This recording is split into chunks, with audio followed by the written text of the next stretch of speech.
Hello friends, welcome to Kavitha சமையலறை. இன்றைக்கி நம்ம என்ன பார்க்க போகிறோன்னா உப்புமா. ஐயோ, உப்புமானோன்னா டென்ஷன் ஆயிடாதீங்க. எங்கள் வீட்லேயும் அப்படி தான். இன்றைக்கி டிஃபன் என்னன்னு கேட்குறவங்க கிட்ட உப்புமான்னு சொன்னால் பயங்கரமாக டென்ஷன் ஆகிடுவாங்க. என்ன உப்புமாவா அப்படின்னு. பட் இது அப்படி இல்லைங்க. இது வந்து ஒரு டிஃப்ரெண்ட்டான உப்புமா. அரிசி உப்புமா இன்றைக்கி செய்கிறோங்க. ரொம்ப நல்லாயிருக்கும். எங்கள் வீட்டில் இது எல்லாேருக்கும் ரொம்ப பிடிக்கும். பர்டிகுலராக என் ஹஸ்பண்டுக்கு ரொம்ப பிடிக்கும். அவர் ரிக்வஸ்ட் பண்ணி கேட்டுக்கிட்டாட்டிக்கு இந்த உப்புமாவை இன்றைக்கி நான் பண்ணுறேன்.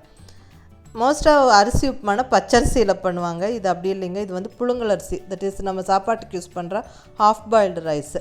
அதை வந்து நல்லா கழுவி சுத்தமாக தண்ணி போக வடிச்சிட்டு நல்லா காய விட்டு நல்லா இப்படி காஞ்சதுக்கப்புறம் ஈரெல்லாம் இல்லாமல் காஞ்சதுக்கப்புறம் அதை வந்து அப்படியே நல்லா ட்ரை ரோஸ்ட் பண்ணி எடுத்துக்க போகிறோம். அந்த ஒவ்வொரு அரிசியும் பொரிஞ்சு கலர் மாதிரி செவக்க வறுத்தெடுத்து அதுக்கப்புறம் அதை பொடிச்சு ரவையாக பொடிச்சு நம்ம வந்து உப்புமா பண்ண போகிறோம்.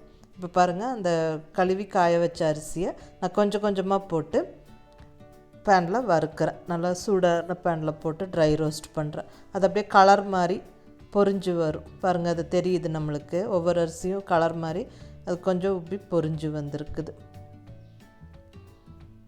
இன்னும் கொஞ்சம் செவக்க வறுத்துட்டு நல்லா அது வாசனையும் மாறி வருங்க.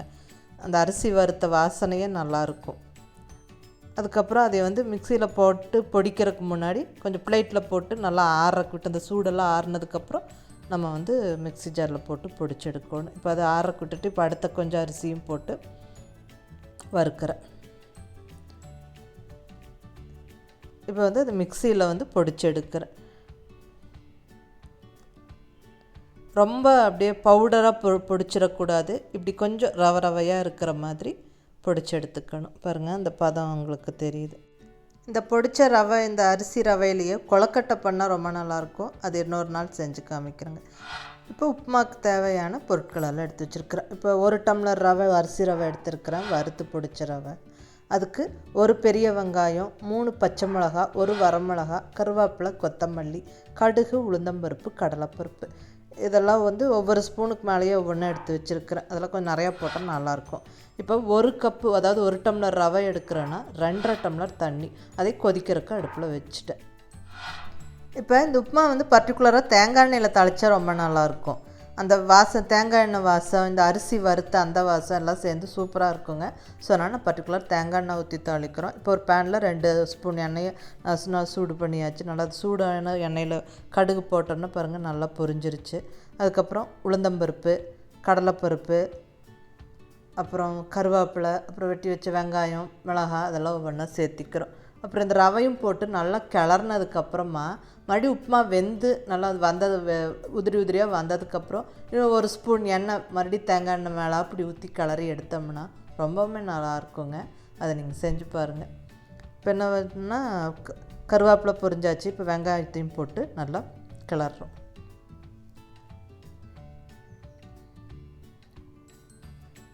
இப்போ வெங்காயத்தை நல்லா வதக்கி விட்டுட்டு அப்புறம் வெட்டி வச்ச மிளகா, 3 பச்சை மிளகா, 1 வரமிளகா வெட்டி வச்சுருக்கிறேன். இப்போ அதை கலந்து விட்டுறலாம். அது நல்லா வதங்கினதுக்கப்புறம் உப்பு,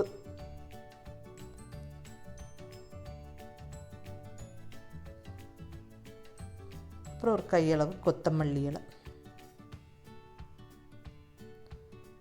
இப்போ எல்லாம் நல்லா வதங்கிருச்சு.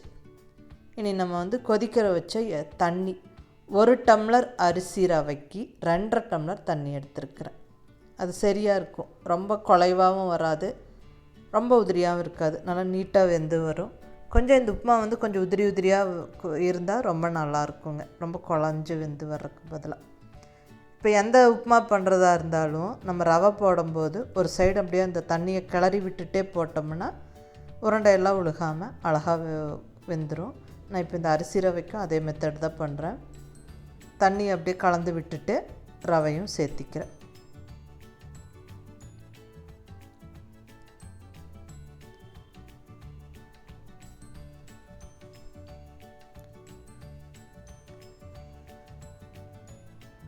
இப்போ ரவை நல்லா ஓரளவுக்கு வெந்துருச்சு. இனி என்ன பண்ணோன்னா நல்லா டைட்டாக மூடியை போட்டு சிம்மில் அடுப்பை வச்சிட்டோம்னா ஒரு 3-4 நிமிஷத்தில் சூப்பராக உப்புமா ரெடி ஆயிடும். பாருங்கள், நல்ல உப்புமா ரெடி ஆயிடுச்சு. இப்போ 1 ஸ்பூன் தேங்காய் எண்ணெய் மேலே அப்படி ஊற்றி கலரிக்கிறேன்.